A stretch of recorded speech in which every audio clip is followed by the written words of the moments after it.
Raciocínio clínico desempenha um papel fundamental na formação médica. E muitas evidências têm mostrado a importância de iniciar o ensino de raciocínio clínico desde o início do curso de medicina, e muitas escolas têm seguido essa recomendação.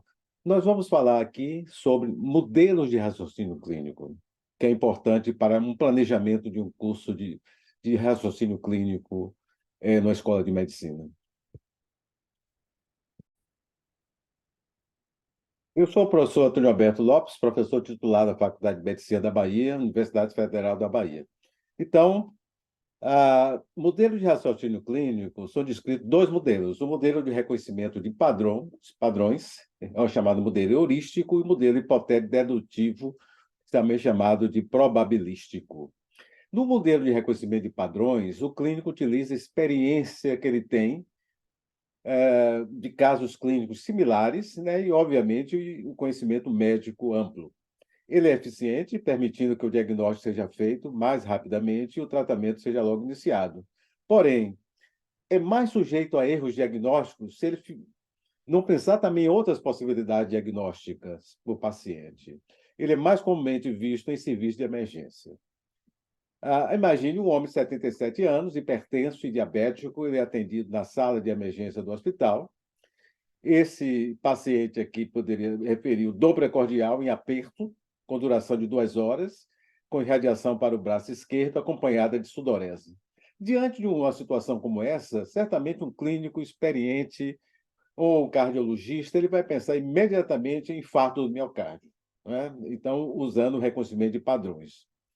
No modelo hipotético dedutivo, também chamado de probabilístico, como falei anteriormente, esse modelo ele leva em consideração que, na prática clínica, raramente existe uma certeza quanto ao diagnóstico de um determinado problema, logo que se começa no início da coleta de dados.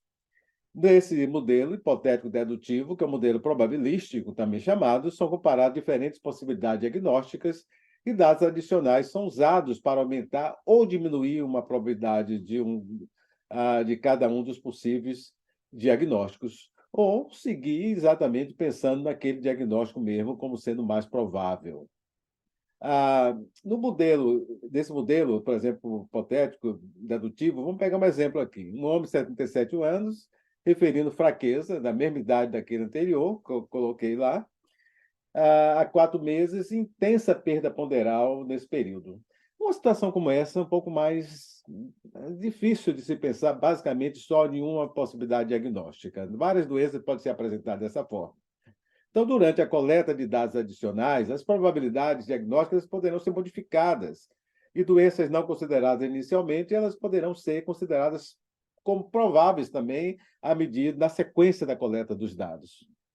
Então, vamos ver uma situação aqui. Aqui está aqui citado alguns artigos que eu recomendo, por exemplo, o artigo da Bowen, é um artigo do New England, sobre estratégias para promover raciocínio diagnóstico. Esse outro artigo chamando a atenção da importância do chamado Illness Script.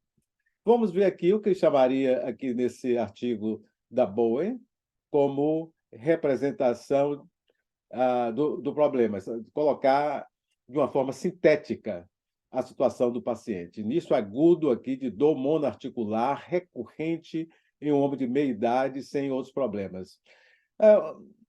Usando o Ness Script, né, o script de doença, né, onde segue esses itens, fisiopatologia, epidemiologia, a forma de apresentação da doença, evolução, etc., sinais, sintomas, exames, inclusive o próprio tratamento, o clínico experiente, principalmente o reumatologista, vai pensar usando o raciocínio por padrões em gota.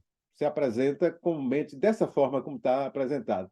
Mas, para um estudante de medicina que está aprendendo, sempre é interessante enfatizar, pensar em mais de uma condição, né?